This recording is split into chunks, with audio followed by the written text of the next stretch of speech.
So Tony, we're delighted to have you here today and speaking on a very, very important subject. Thank you. Thanks, mate. Thanks, Peter. Thank you. And for those who've heard me speak before but still came, thank you so much. I really appreciate it. I'm amazed how many people are in the room that I know really well. So you obviously know me enough to feel comfortable to throw rocks. So feel free to do that. Just because I have an opinion doesn't actually make me right. Can I just ask, who in the room is a sales leader and came up through the ranks by being a rep? So who became a sales leader by being a rep? Who became a sales leader through some other channel inside the organisation? So a lot fewer people. To me, sales leadership is actually the weak link in the revenue chain for most organisations. We tend to blame marketing, we tend to blame salespeople, we tend to blame poor market product fit, or maybe what competition is doing. But I think what's more important than strategy, we'll need a strategy, but it's got to be an executable strategy. So it's all about really good execution. And I don't know about you, but the thing that I've always found in my life in sales is that as a sales leader, was I felt that I tended to age a whole year of my life every quarter. Does anybody relate to that? Who here works for lunatic North American organisations? And who here is in the tech sector? So it's just crazy, right? There's this short-termism that most organisations are afflicted by. So before I jump in, inside those plastic sleeve packs is a little workbook for today. I just want you to grab that. You should have a pen. All good sales leaders have a pen. You've got to hold people to account. Just want you to write your name on the front. And we're going to be having 4 table conversations today. So we're going to have a conversation about what do you think are your biggest challenges, and then we're going to look at that through a particular lens. We're going to explore what you think defines really good culture in the organisation. We're then going to talk about what are the best metrics to actually focus on in an organisation. For some organisations, there's literally hundreds of things that they're measuring. So I'm going to show you some surprising research about, of all those things that we monitor and measure, what can we actually manage? So we're going to talk about that. And then the last thing we're going to talk about, if we get time, is we're going to talk about who inside your organisation needs to be moved on. Because if I look back on my whole sales career, and I've been CEO and Managing Director running the Asia Pacific region for North American companies in my career. I've been Sales Director for a public corporation. And if I look back on my whole career, if you said to me, Tony, what's the single biggest mistake that you think you've made as a leader when it comes to sales? Hands down, without question, it's failure to move the wrong people out of my organisation. Now, we need compassion, we need good values. Everyone's got their own life and family. We need to take care of people, but someone staying in the wrong role for too long is bad for them and it's bad for the organisation. So I'm going to give you a little formula I've got for, in a very pragmatic way, deciding who needs to be moved on inside my team. It's really liberating because holding on to the wrong people costs you enormous amounts of time, creates enormous stress. It damages your own personal brand with your boss. It damages the organisation's brand inside the market. If you've got a rep carrying, say, a $2 or $4 million quota, if you've got a non-performer, by the time you realise that and you manage them out and then you find the replacement and ramp them up to speed, I would say you've lost at least half of that revenue they're responsible for. If you've got a $4 million number, you just lost $2 million revenue, let alone all of the direct costs that you actually incur. So we're going to look at what do we think the real costs are as well. Okay, so let's jump in. I want to start by telling you a true story. That's me about 10 years ago when I was sales director for a public company in Australia. That's the North Point building in North Sydney, my office. And that was one of those organisations where I felt incredibly stressed in my role. Now, I don't know whether you agree with this, but to me, the thing that creates stress in our lives is not workload, it's not pressure. The thing that creates stress is the feeling of not being in control. When we feel that we're not in control, I think people have got enormous capacity for work and energy. I look at Luigi down here that I'm just gone into business with. I've never seen anybody with as much work ethic and the number of hours he works, but he doesn't, to me, seem stressed, right? But it's the feeling of being out of control that creates stress. And that was certainly the case for me. And, I got hired into that role. My 2 predecessors, there'd been 2 other sales directors of this company in the 2.5 years before me. So I was 3rd sales director in 3 years. And obviously the CEO hired me, gave me a big sign-on bonus to come into the business, and he hired me because I was going to be the saviour and turn things around. And the truth is, as good as we are as sales leaders, we can't really work miracles. Now, my whole life I felt like I was living inside, I was a goldfish living inside a blender, and at any moment someone could flick the switch. I felt like I was in a meat grinder. And I would de-stress. I do a lot of cycling, I water ski, I've got other interests outside of work, to try and decompress. And I thought I was managing myself well. And what happened was last year, I felt that there just wasn't something quite right. I do a lot of cycling, and in cycling it's all about how well you suffer climbing up hills. And I was losing a bit of weight and doing more and more riding, so I should be getting quicker up hills, but I was actually getting slower. And I thought there's just something not right. Now, most men are really bad at listening to our bodies. We need many more women in sales leadership, by the way. Women tend to be better at listening to the more subtle things that are going on. But at least I was smart. I think there's something not right, and I went and got checked out. And I had a contrast dye CT scan of my heart, and the report came back just before we were going to go and take, or we did take, our holiday of a lifetime, 7 weeks in Europe with my family, and my kids had just finished school. And what the cardiological report said is that I had the cardiological age of 87, which is pretty amazing. And that a 60% blockage in my heart. So I saw the cardiologist. He couldn't fit me in for a while anyway. He said, look, that's okay, but we'll need to get a camera up your arm and have a look at your heart to determine what's really going on. So I had this big holiday in Europe. It's the middle of summer. I'm lugging these big heavy bags up 3 flights of stairs. Everyone's been to Europe and everything else. But when I got back, he did the procedure, and I was awake through the whole thing. So I'm lying on the table. I'm lying there, he's there, and he's driving his camera up my arm, and I'm awake, and I'm looking at the big screen that he's looking at, and I hear him go, I'll have a number 7, right, which was a stent, right, and he stented me. It turns out I was 99% blocked in a part of the heart they call the widowmaker. So it's a part of the heart where the first sign of a problem is dropping dead. We've all heard of people that appear fit and they just die, including triathletes. It's because the problem in the heart is in this part. You don't get angina. You don't really get any symptoms. And this is the before and after. So on the left, you can see my arteries are all shriveled up. That's before the stent. And on the right is after the stent. And I literally felt 10 years younger the moment he did it. When my wife saw me in post-op, she said, you got colour back in your face, because when things happen slowly, we don't notice. And that's what happens in business as well. We start to accept very unhealthy things going on in our lives. And the reason I'd become so healthy wasn't because of a single event that had actually gone on.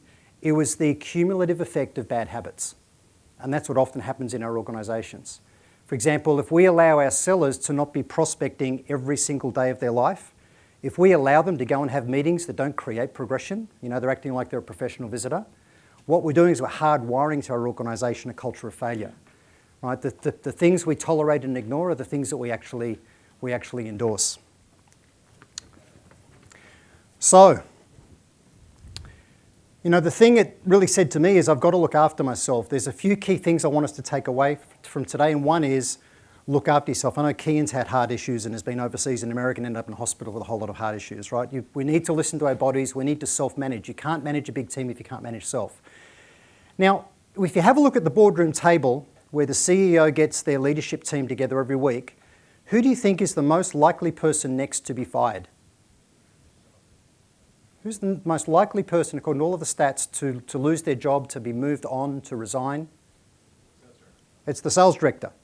Now, there's stats flying around on the internet that says, the average tenure of a sales director is 14 or 16 months.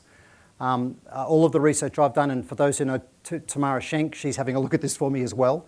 But my view, the average tenure for a sales director is about 22 months. It's less than 2 years. The next most likely person to lose their role is actually the head of marketing. And CEOs really get quite frustrated. Now, if you think, well, why is the head of sales at risk? Well, the reason is there's high expectations for growth. Every organisation wants more and more growth, they want more and more productivity, and yet everyone's high-value solutions over time are increasingly becoming commoditised. The barrier to entry for competition is actually being lowered. There's a lot of challenges in sales. I won't go through all of them, but these are some of the interesting stats. So about a third of sales reps in the B2B world churn in an organisation every year. If you look at the tenure of an account exec, about 18 months, A sales development rep, those inside sales outbound people, it's only 15 months. And if you look at how long it takes to ramp someone to productivity, it's really tough. It's really tough. And interestingly, Corporate Executive Board, now Gartner, surveyed buyers and asked them, when you give your time to a seller, do they meet your expectations? And what they said is, well, 85% of the time they don't. 86% of the time they don't actually positively differentiate themselves in my eyes at all. So only 14, 15% of the time are salespeople actually being effective. And the truth is, when a sales leader's got a broadening span of control, more and more direct ports, and less time to actually coach people, you can really see what the problem is. And the organisations that I work with and see all around the world, typical numbers, depending on the organisation, between 40 to 70% of people aren't making the number inside the organisation. Now, as a sales leader, we'd all like to believe this, yeah? We'd all like to believe that. But if you ask your peers around the boardroom table, or the board, you know, that's more likely what they think. And that is an actual quote from a CEO that hired me. He said to me, you know, your predecessors, you know, ran this mystery black box that delivered variable results that nobody could ever really fully understand. Nobody really trusted the forecast. So it's really tough. It's really tough. And there's lots of reasons, and it's certainly complex. So what I'd like to do is like to kick off the first discussion at the table is if you just open up your workbook, there's a place there for you to put 6 and maybe have the discussion and then write down what you think your 6 are. Let me share with you, Topo Research is another organisation that recently got bought by Gartner. They do really, really good research. I like them and the Bridge Group, along with Tamara Schenk out of Europe, are probably the 3 best research people I find out there. This is what they found in the 2019 Sales Development Biggest Challenges report. Now, this PDF report is available to you today, so you'll be able to download this from a web page that John and Wayne have put up, along with all of my slides. So don't worry about taking photos of slides or too many notes. So all of these slides will be available to you, and this report's available. So you can see what they typically thought were the biggest challenges. So, you know, the thing to me, when I actually think about this, we'll make that report available to you, these things to me are prerequisites for being successful in sales. We have to have solid product market fit. And that's typically not something that the salesperson determines, but I say to all sales reps, you've got to make sure that you've got a viable patch, right? That you've got runway for what it is that you're doing. So we need product market fit. We need to make sure that we understand what our ideal customer profile likes. What our ideal customer profile looks like. Because not everybody is really an ideal customer. You know, the addressable, attainable market is very different to the way most organisations size a market. And if that's being done wrongly by your organisation as the sales leader, you straight out of the gates, you're being set up for failure, right? Because the organisation thinks there's this big addressable market, but it's not real. So we need to know what our ICP looks like, and we also need to understand buyer personas. Most sellers are busy having the wrong kinds of conversations with the wrong people. So unless we know what our buyer personas are and we can nail that narrative and messaging, we know what actually matters to them, how they're measured in their roles, we're certainly in trouble. And then the other things are people and leadership culture. We need intelligent work ethic. You might all want to throw rocks at me for saying this, but I formed the conclusion that Australia has one of the snooziest sales cultures on the face of the planet. When I go to the UK and the US, there's hustle. I don't see much hustle inside Australian organisations. I go onto most sales floors and it's deathly quiet. Right, I keynoted a few years ago at Salesforce World Tour. The rise of the silent sales floor is killing businesses, and it literally is. People have adopted this hipster, millennial, passive way of selling. You know, I'll publish content in LinkedIn and the world will beat a path to my door. It's not true. It's not true. You have to find a way to intelligently break into someone's world. Relationships have always been important and will continue to be, but nobody worth getting to in the world of selling, no one worth getting to is lonely and bored and looking for another friend. They're all busy and stressed and want to get home to their family. And inside their organisation, they're running strategies to drive more value out of fewer supplier relationships. They don't want more suppliers, they want fewer. Right? So sellers who adopt this friending strategy, I think, are doomed. They've got to figure out, how do I go and provide value in a conversation well in advance of starting to talk about the value that the customer would derive from becoming a client with our products, services or solutions. So what are my insights about how they could improve their business, where their risks are, how they could innovate around all of those things. Really, really critically important. Obviously, process and methodology. Technology is really important. I believe personally 20 to 30% of B2B salespeople are in the process of actually losing their roles. There's fewer sales managers out there in the world today, right? There's fewer, which is one of the reasons this role is so tough. But 20 to 30% of sales roles are going to go. The ones who will prosper are the ones that embrace technology really well, that use technology to augment their own efficiency and effectiveness in how they sell. It staggers me how few sellers can even construct a basic Boolean search, right? And like, how can you call yourself a professional if you don't know how to construct a Boolean search to go and find the things you need on the internet? They don't know how to use their tools properly. They fumble their way around their own CRM system. So really important that we make sure that technology is an enabler for them to be effective. And then the other thing is coaching and enablement. It's almost a travesty, I think, in the last 10, 20 years that the amount of money that organisations invest in the people from a training and enablement point of view has just been steadily dropping through the floor.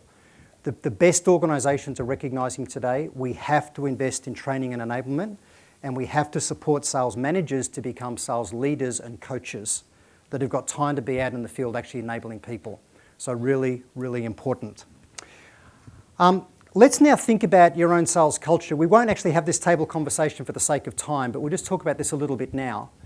When you think about what is your sales culture, right? And I'm certainly not a fan of the Wolf of Wall Street sort of approach to selling. In my view, selling can be and should be a noble profession where we're all about making a positive difference in the life of the customer, personally and professionally, right? So unless we're reducing their stress, giving them back time, helping them improve their results so they can prosper in their career, and helping their organisation hit those key metrics, more profit, less risk, more efficiency, revenue growth, all of those things that matter, we shouldn't be trying to sell anybody anything. And rather than confidence, I've heard a lot of American organisations say selling is all about confidence. I think that very easily translates into arrogance in the eyes of the customer. I've heard customers say that in lost reviews and debriefs. You know, we just really felt your team was a bit arrogant, right? But they thought they were just being confident. In confidence, what we want is belief. We need to be true believers in the value of what we offer. It's critically important. So that's a really, really important thing for people as well.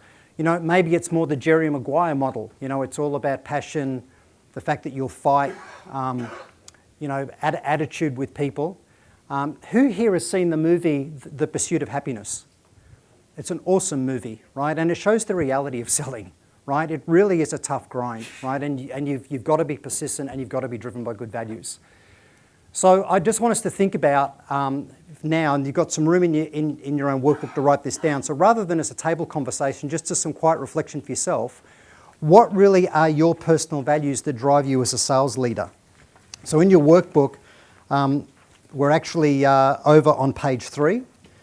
So what are your personal values as a leader?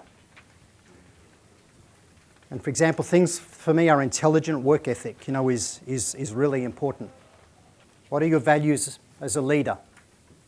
Because they're the things that define culture. Just give you 2 minutes to quietly reflect about that. What I'd like you to do now is just have a conversation at your table about what you think needs to change within typical sales culture in the Australian market. So think of your own organisation, and the value of today is not in listening to me. The value of today is you building relationships with other peers within the industry that you can have a coffee and conversation relationship in an ongoing way. I'm a massive supporter of what John and Wayne are building with this forum, an environment for sales leaders to build relationships with a dozen other people that become people that can provide trusted advice that's agenda-free, and it's people that are also at the coalface battling with the same issues. But just have a quick 3-minute conversation at the table now. What do you think needs to change inside Australian sales culture? I'll give you my thoughts on that at the end. What do you think needs to change in sales culture in organisations? Off you go. Okay, John's going to pick 2 other tables. I'd like you just to share, so just think about a spokesperson from your table. Okay, who would like to have a go before I pick somebody? Yeah, so down here at the front. Okay. Can you introduce yourself? Sure. Hey, Paul, stand Paul, up. Thank you. Hey, Paul from Rico. just linking in with your point about the hustle piece, I've recently returned from about 4 years in the UK and kind of rechecked into more of a process way of selling. One of the things I learned here, having spent some years in Australia, is relationships massively important, and catching up for a coffee, talking about rugby and stuff is great because that helps to break the ice and develop some trust. But we sometimes forget about the purpose of the call. What do we want to get out of it? What's the purpose? It's just a casual coffee catch-up, and we just lose sales velocity. We lose sales velocity. We lose gaining credibility with the customer. I love that. And trying to progress a value-based conversation. Thank you, that's great. Who else would like to share what they came up with at their table? Yeah? Your namesake. Sorry. His name's Tony too, he must be a great guy. Tony as well, Tony Mascarenhas. One thing I had, we discussed this on the table, was this notion of continuous improvement or continuous learning. There's the pace of change and technology change, and the relentless nature of the industries we work in is that you can't get complacent, and I find reps just not learning new tools, learning new techniques. Yeah. Even the products you sell, the competitive landscape you operate in, there's always things to know, and you've got to learn and got to continue to learn, and unless you keep up with everything, you tend to fall behind. Yeah, it was the same discussion there as well. Very similar discussion. Okay, so the same discussion. Okay, great. I heard some interesting things over here, briefly. I know Dan can't stand up, he's got to cook back, but would you want to... I think for me, probably the single biggest piece is about honesty from the start. I think we see all too often, and I think you mentioned earlier, Tony, the kind of concept that crazy targets handed down at the start, and we had a conversation then that said, from there inwards, you're making excuses. And if that happens, then the very start of the process is flawed.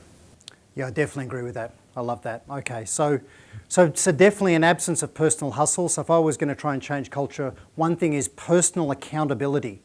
Right? People just don't want to be accountable, for filling in the CRM properly, for really owning their forecast, for creating pipeline, for doing outbound. They're just full of excuses. And the other thing to me that I find really distressing is if I was trying to change culture, I want to create this culture where people read and are committed to personal continuous improvement. The number of sellers that say to me, I don't read, you had the same conversation at your table? Yep, the number of sellers that say to me, I don't read, I say, great, you can't be successful then. Like anyone in life who does not read is committed to their own personal failure. Like how can you be successful if you can't read? Staggers me how many salespeople can't write, and we live in a digital world, right? So if you can't write, I don't think you're going to struggle to be successful, but you've got to read. It's the best way to learn. You hear your own voice in your own head. So if you're looking at trying to drive sales enablement in your own organization, the single best thing you can do is to start to spoon feed your salespeople. Not leads, spoon feed them books.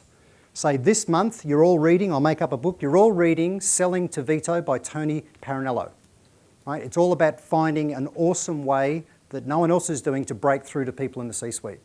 Right? Or I'm going to read Craig Elias's book Shift and start to truly understand trigger events and how they can create context.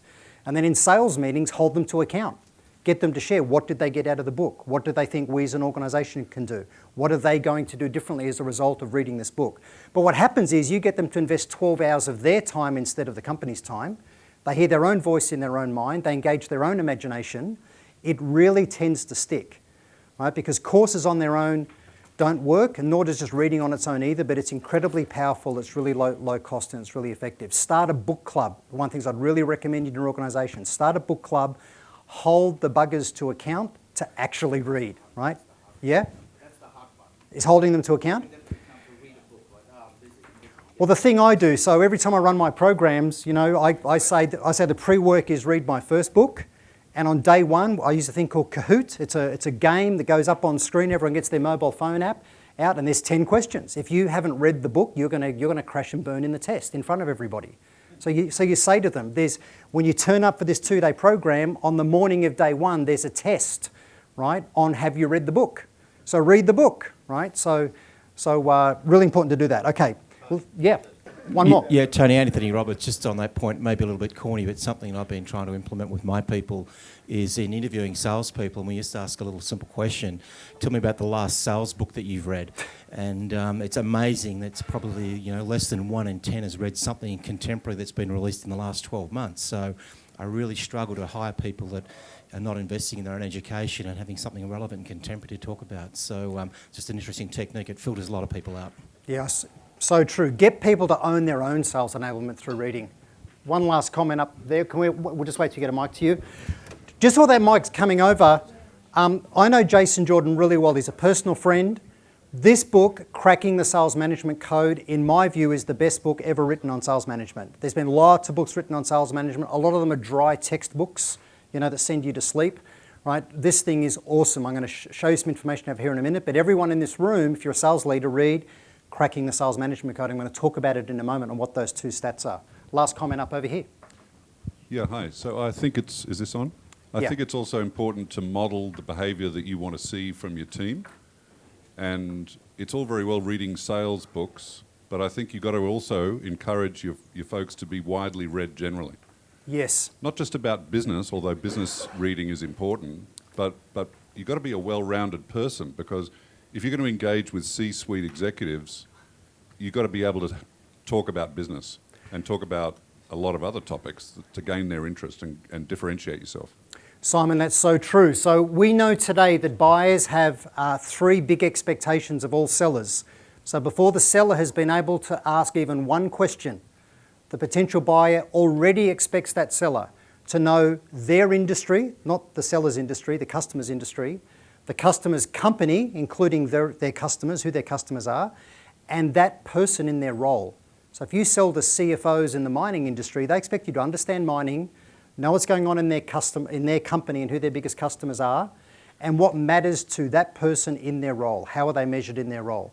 And if you start asking inane questions that they think you should have researched and turned up here knowing this already, you're gone. So you're right, they expect you to do that. Okay, so we're on the bottom of page 3 of your little handouts. Driving the right metrics in a business. So we've talked about a couple of things, right? We need to create more hustle inside organisations, more accountability, people own their own personal development. Now, the interesting thing with Jason Jordan is there's some missing words here on page 3. The first thing is we cannot manage, what do you think the missing word is? We cannot manage results. Doesn't sound strange, but you cannot manage results. So for me, I've lost 11 kilos since I had my heart procedure. So the result I want is less weight. I can't manage less weight. What I can do is decide to not put crap in my mouth. And I can decide to stop filling my body with carbs and sugar. I can decide that I am going to go to the gym at least 2-3 times a week, and I am going to ride at least 100 Ks a week on my bike. I can manage those things. I can manage the inputs that create less weight. I can't just manage less weight. Does this make sense? Right, so you can say more pipeline, more pipeline, more pipeline. You can't really manage that. What you can manage is 3 90-minute team outbound sessions a week that you sit there and lead with, where you're on the phone doing what you're asking them to do, right? Driving outbound.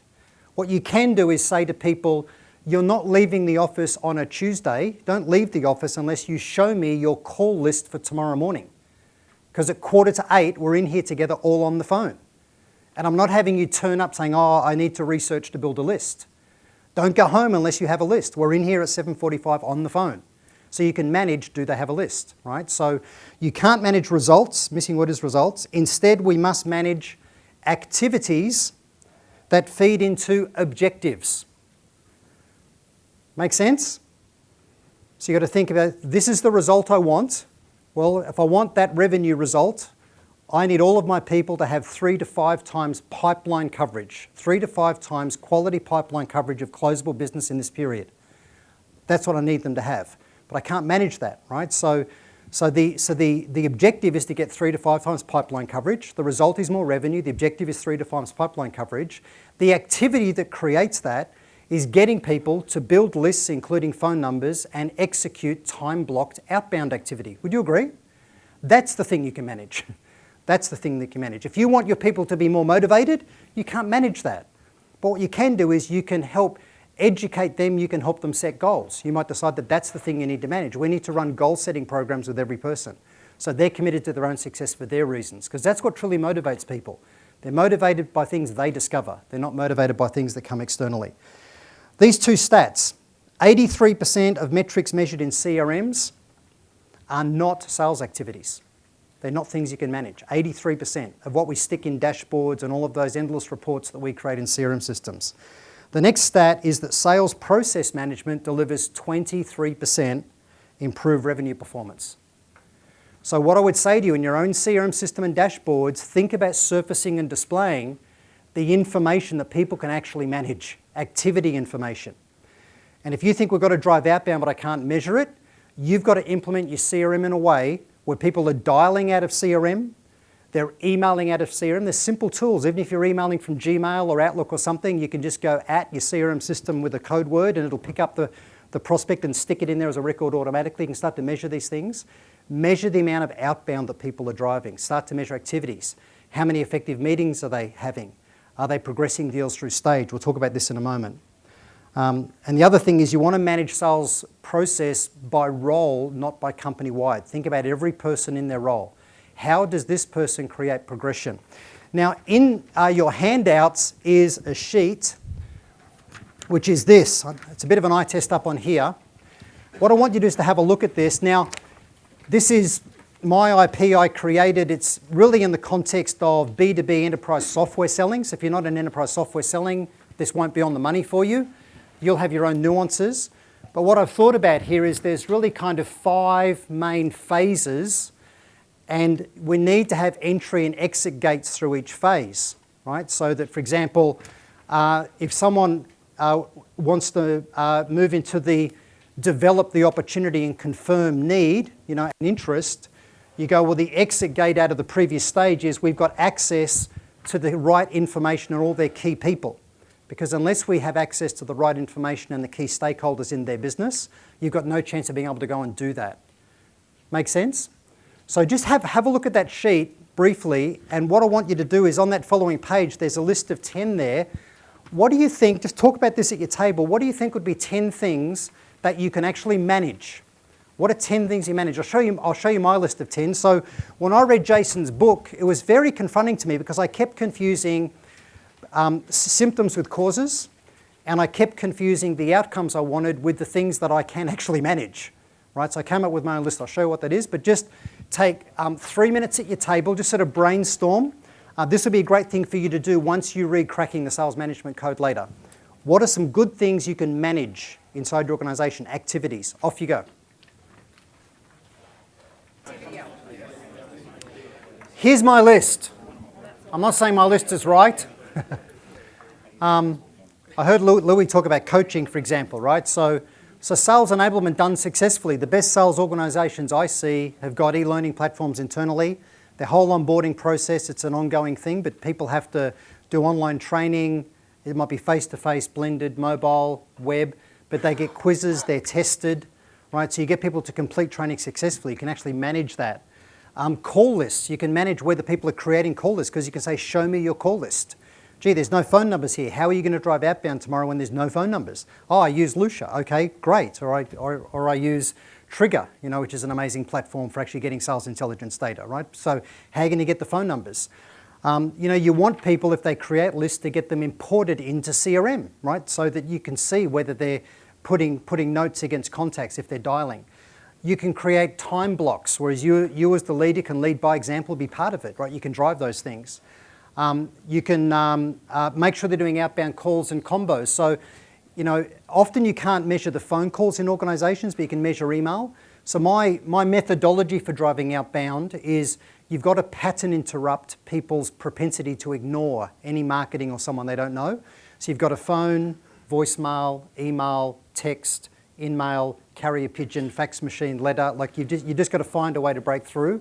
But you can measure the email piece typically in organizations. If they're driving outbound, it should include an email. Otherwise, it's not a combo. So if you phone, leave a voicemail, send an email, right? And you can measure that. Are they completing call plans? Amazingly, most people don't ever complete a call plan. But create a call plan sheet inside your CRM so you can actually see how many of those call plans are done, how many meetings are executed, how many discovery and qualification sessions are being done successfully. Because if they're doing that, they should be capturing information and you can measure that. It should again be inside your CRM. The big challenge for all of us as sales leaders is to implement our own CRM in a way that it's not a productivity prevention platform and a manage up pipeline forecasty thing that no one believes. You need to implement it in a way that enables sales process. Because if it's enables sales process, you'll actually capture accurate data. So all of the leads we feed to people have got to be fed to them in the CRM, right? Not in Slack, not in an email, not in someone talking over the cubicle. It's allocated to them as CRM because you can't measure what you can't manage. So you can't manage what you can't measure. The number of proposals submitted, the number of close plans created. I call them an alignment plan with the customer.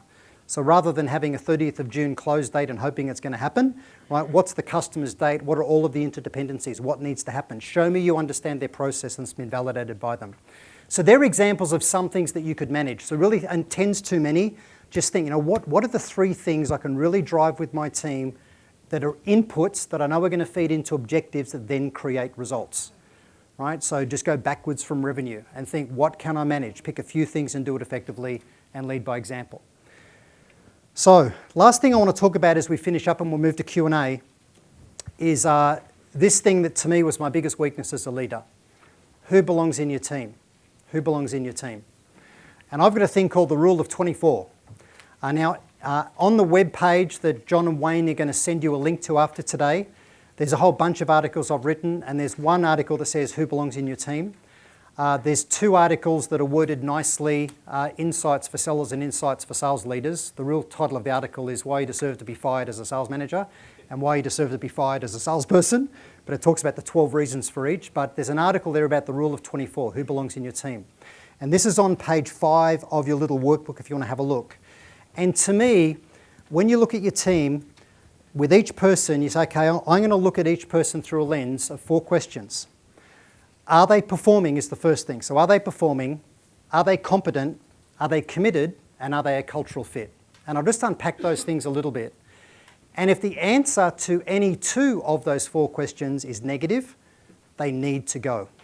They need to go. Now, someone said, hang on, but what if they're just not performing? And they haven't been performing for ages. I go, well, the first diagnostic tool you need as a leader when you're looking at that question is a mirror. Because maybe the reason they're not performing is they've got a crap territory. They don't have good people around them supporting them. There's a problem with product market fit, whatever it is. I remember I got a job with a big ERP company years ago and they gave me the white space. I soon learned that was code for that part of the market that'll never buy your product, right? So, and I went to my boss and said, give me more patch or I'm leaving. Oh, no, you're okay. I know you can do it. Well, no. This particular industry, I've met with CEOs, I've done all my research, here's all the reasons why. I'm happy to work hard, I'm happy to keep going on this vertical, but I need additional patch to make my number. Because in 9 months' time, you're going to be performance managing me, but we will never get there because I'll leave first, right? And he wouldn't fix it, so I left, right? So we need to look at it through this lens. So with performance, are they achieving not just their results, but their input metrics? So when you look at performance, right, are they doing the number of calls? Right, are they achieving the level of pipeline coverage they need as well as revenue? So it's input metrics, and they administering their systems like CRM. Next thing is competence. Now with competence, the thing is, are they capable of executing? And every sales role is a little different. Some sales roles are all about relationship. Other sales roles are about having a really high intellect. Other sales roles, you've just got to be incredibly determined to find a way to break through. But are they capable of executing? And think about gravitas as a person. If you want them to sell into the C-suite, but they can't look someone in the eye, they can't talk the language of leaders, they waffle around endlessly, they avoid conflict. Right? So a conflict avoider, amiable personality might be an okay account manager. They're no good in hardcore business development. And you're trying to resurrect the dead in changing someone's personality. Right? So are they competent? Next thing is, are they committed? Are they working hard? Are they doing everything needed? Are they going the extra mile? And I've always believed if you're not making your number, you sure as hell had better be the first one into the office and the last one leaving every day and doing more work than anybody else. Right? So you've got to see that they're committed. Because if someone's not making their number, but I know they can do it, they're really committed, and they're a cultural fit inside the team, they're friendly, they have a positive attitude, they help others. Because negative people turn really toxic really quickly in organisations. They become the bane of your life as the leader. So what I just really encourage you to do is really think about who belongs in my team and think about the rule of 24. If 2 of those 4 questions are negative, I think they need to go. And then you just got to go and have the honest conversation with them. And it's bad for them to stay in a role that they're not suited to. And the last thing I just want to finish up on is on the bottom of page 5 is the real cost of inaction on salespeople. I really opened with this.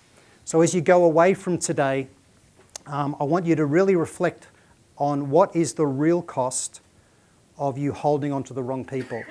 I've seen sales leaders lose their jobs because they protected people that were just damaging their own brand in the organisation. And they thought they were doing the right thing. They weren't doing the right thing by their own family. They weren't doing the right thing by their own health or their own career. And you know what? They weren't doing the right thing by that person that ended up being pushed out anyway, because they were just not a fit in the role. So really think about the cost, right? Because if they've got a number and they're not delivering, and you've got to off-board them and onboard somebody else, half that revenue's gone for the year.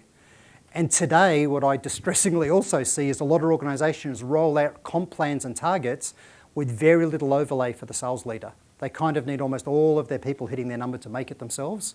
So you can't afford to have dead wood in a team. Think about the personal brand damage as well, not just the external recruiting costs and those other things. So there's some prompters on the bottom of page 5 for you to actually think about that. So in summary, there's really 3 key things. Really look after your health and listen to your body. We live in the most stressful environment that I think is out there in the business world. The person that owns that revenue number is under enormous pressure, but recognise that stress comes from not being in control, not feeling in control. It doesn't come from workload and having to climb the mountain. It's just feeling out of control. So work hard to get control. And one of the ways you do that is manage the input metrics that you have some control over, rather than stressing and fretting over the things that you can't control. So really think about those things and identify the key input metrics within your team and define that culture that you want. And obviously culture is nothing more, nothing less than the behaviour of leaders. I really agree with that. So if you want accountability, show them that you're accountable as well. So I really enjoyed speaking with you today. The last thing I'm going to leave you with is this. This is an Aussie company that gamifies call centre metrics, and they came up with their Spinify, company's called Spinify Performance Grid. And I loved this because, you know, what they're saying is that people who don't get good outcomes and don't work very hard are snoozers. People that work hard and don't get good outcomes are kind of caretakers. If they're getting high outcomes and not working hard, they typically found a way to hack the system. You know, when every rep leaves, they go grab their good accounts and take them for themselves, right? So they've hacked the system. But then there's rainmakers in the organisation. And the reality is a lot of us as sales leaders make the mistake of putting a lot of time, attention, effort into try and move the bottom up to the middle. Huge mistake. We all know it, but we don't do it, right? Right? We need to move the middle. We need to focus on moving the middle. You need to think about who of my hackers can I get working harder and get them coaching others. Who of my caretakers can I get to be rainmakers by helping them be more effective? Often they want to be, and training and enablement is really critical for those people. And those people that are rainmakers, how do I really help them instill their skills into others inside the organisation? But if someone's a snoozer, they need to leave the organisation because they're neither getting the right results nor are they working hard. So that's another lens to really look at the people in your organisation. So thank you. I might get John back up and we'll move to Q&A. Thanks a lot. Thank you, Tony. So we've got about 15 to 20 minutes of Q&A, and I'm really pleased you did well there, Tony. The more Q&A we have in these sessions, the more value people say they get out of them. So the idea is I want you to put your hand up if you've got a question, and we'll bring the mic to you. Over here, James Kirk first. Thanks, Tony. Thank you. One of the things that I noticed is that you were talking about call lists and leads coming in, and I just wanted to get your view on more inbound marketing, where you're creating relationships on the net and getting those qualified leads in, as opposed to, I guess, when I was selling, sort of doing cold calls and going outbound. Yeah, so there's a lot of work going on around the world to turn outbound into inbound. And a lot of it's being done through automation and AI. So I won't dive down the rat hole of all of this, but there's a big focus on that. One of the lies that's been sold to sellers in the last few years is that social marketing is going to be a giant inbound funnel for them. And the truth is it's not. It's very important to build a strong personal brand. It's really important because 3/4 of people that we run outbound to will have a look at us as part of deciding do they really want to engage or not. So we need to show insights in a LinkedIn profile and do social media stuff. For that reason alone, they might get some leads. But if you look at the returns they get from the time put in, when you look at the fact that most sellers aren't good writers, they're certainly not good marketers. To try and get them to be a writer and a marketer to create their own funnel is very problematic.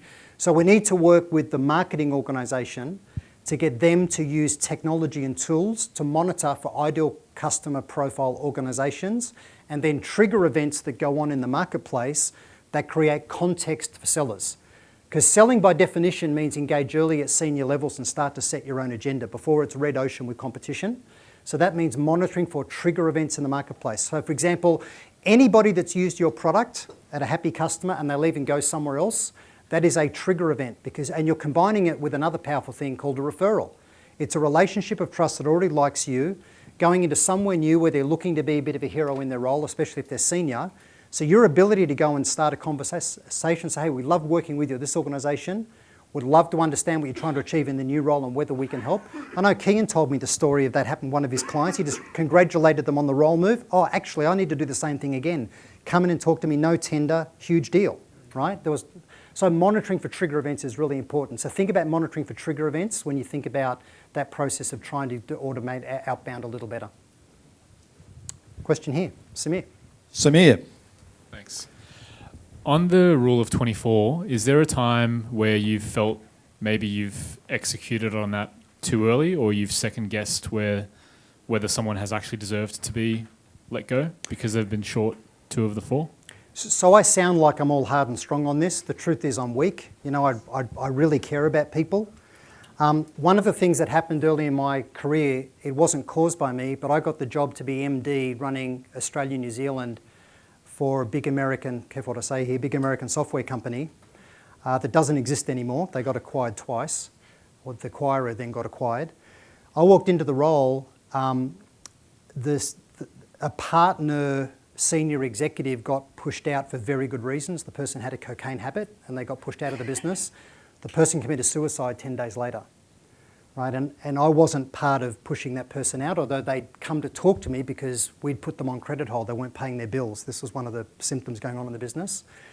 And I said, well, you guys need to fix this, right? Or we will wind you up. Like, you've got to show me you're doing something about this. They fired the person committed suicide, right? So, you know, people have lives. And I don't know whether you know this, but 1 in 5 people at any given point in time in a room, so 1 in 5 people in here is suffering from mental illness right now. Anxiety, depression, there's a lot of mental illness inside us. We need to care for people. So I am a really compassionate person, but we've got to come at it from the point of view is that this is not good for them. Them staying in a role failing is not good for them. It's just not good for them. So we've got to help them go find another role. But we've got to get on with it. We just take too long to address these things and they fester. And next thing, that person starts poisoning all of the others, you know, as you're trying to manage them out. So I think most of us are good, kind people with good values, and when we think we're being hard, we're still typically okay. I find American organisations are just brutal, and obviously employment laws enable them to just go bang, you're gone. In Australia, there's a process. Matt. Great presentation, Tony. Thanks. Thank you. Thanks very much. We spent a bit of time talking about reading, and I just heard you say a couple of minutes ago, sellers aren't good writers. I'm interested in your perspective on high quality business communication from salespeople, particularly in follow-up from meetings, actionable insights from meetings, and holding customers and ourselves to account off the back of those types of activities. Yeah, so one of the biggest lessons I've learnt in my life as a sales leader is when I hired people, we all think we're good at hiring people, right? Yet I think most of us still get it wrong about 1/3 of the time. But when I hire people, one of the things I realised very late in my career as a sales leader was that I was not assessing a person's ability to write well. And they join, and then I find myself endlessly rewriting their executive summaries and reading these crap emails they're sending people that just destroy the chance of getting the deal. Sending prospects to sleep, you know, with all of this stuff about us instead of them. So I would include in your onboarding process 2 things that are really, not onboarding, your hiring process, 2 things that are really important. One is, if they can't write, you're not interested in them as a candidate. So come up with I now work with employers, give them a little exercise to do. They've only got 24 hours to do it. So they read a case study, they do a thing, write, like pretend I'm the CEO of a prospect, how would you get a meeting with me? Right? Send me the email, right? So give them an exercise, assess whether they can write. And the other thing is, values and cultural fit need to be a hard gate at the front, not the train wreck at the end that causes us to decide we need to get rid of somebody. So figure out what the person's true values are.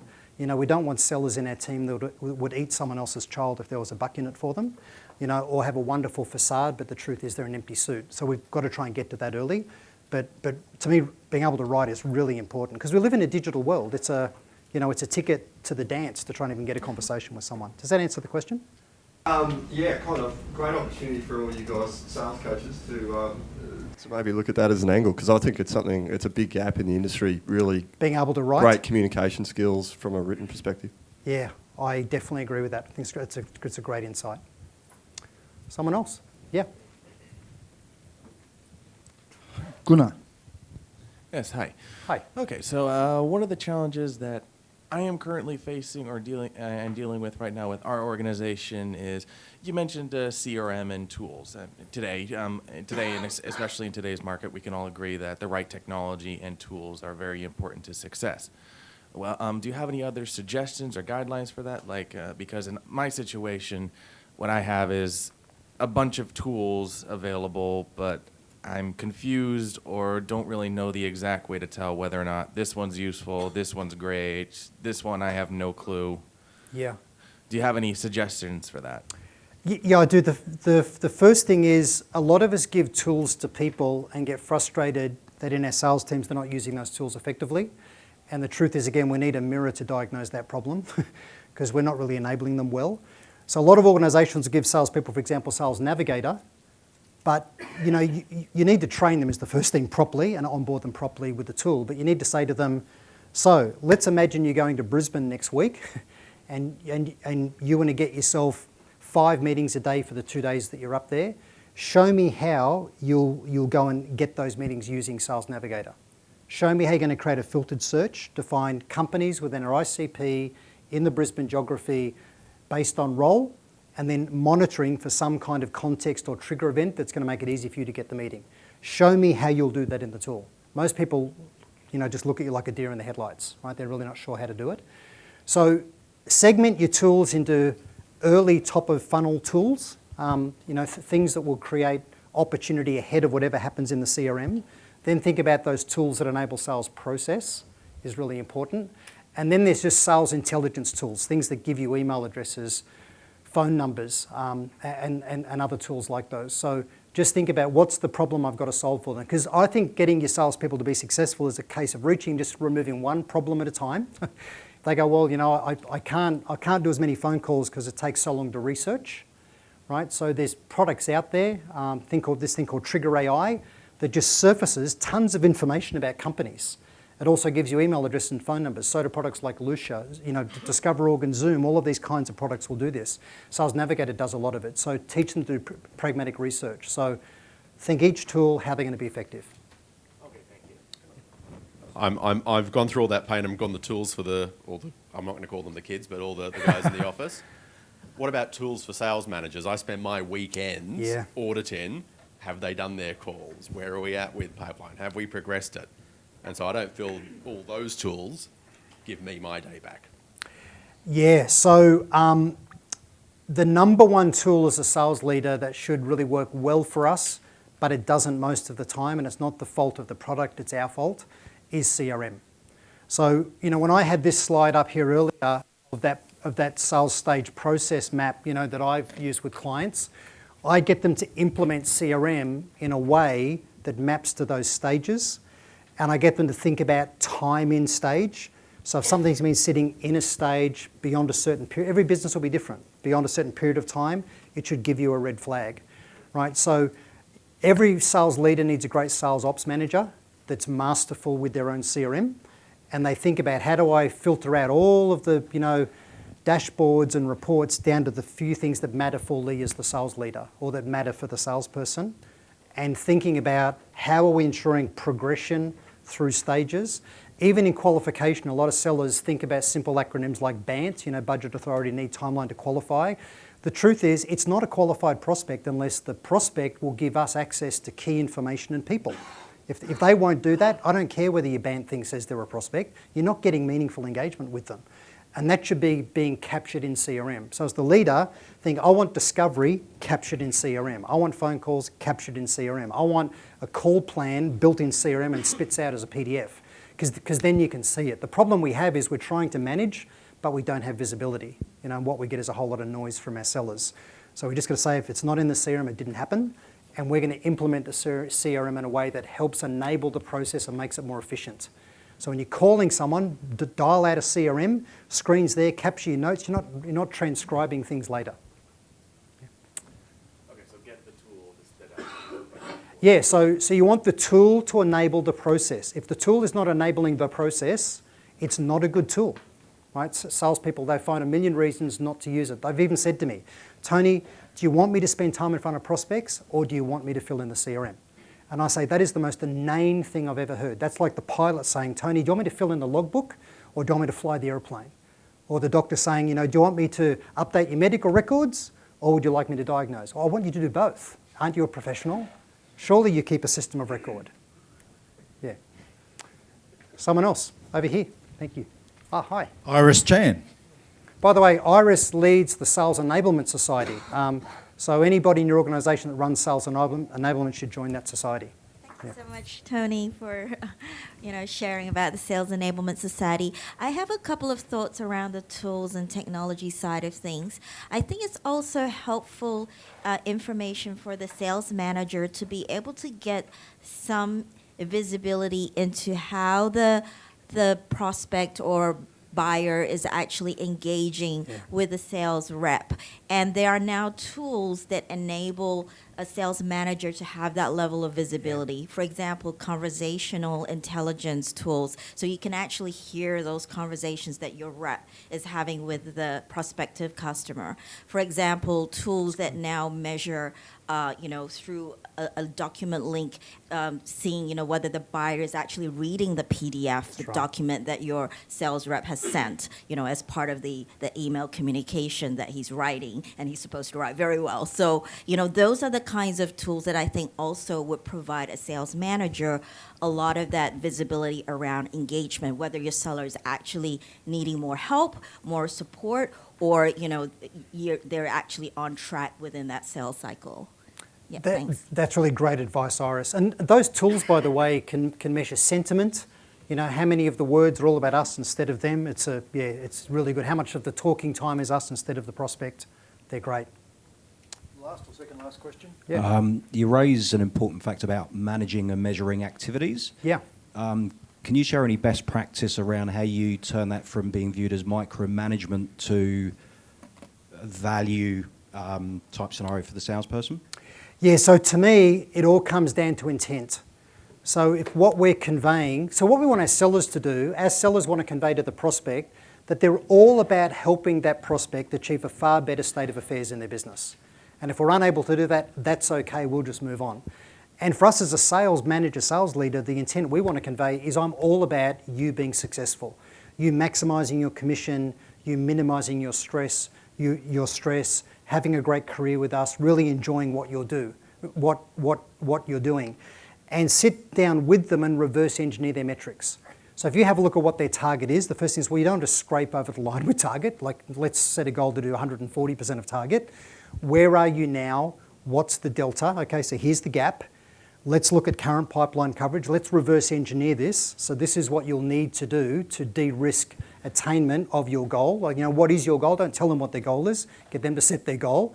I know Luigi does a great job with this with people that he works with, but they need to set their own goals. They need to reverse engineer their metrics. So they go, wow, I need to be doing 9 meetings a week, if I'm going to create the opportunity pipeline that I need to go get this result. You go, great, so what's it going to take for you to get 9 meetings a week? Let's work together. Can we get the SDRs working more effectively for you? How about your own outbound into the C-suite? What's the problem there? Gee, you don't have enough lists or sales intelligence data. Let's look at some tools that can do that for you. So just reverse engineer the metrics, but the intent is, rather than here's me with my forecast in one hand and my blowtorch in the other, instead of that, it's I'm all about you being successful. Let's work together to remove those roadblocks. And I'm going to hold you to account for your success. I'm committed to your success, are you? right? So let's be honest with each other about what it's really going to take for you to do that 140%. Yeah.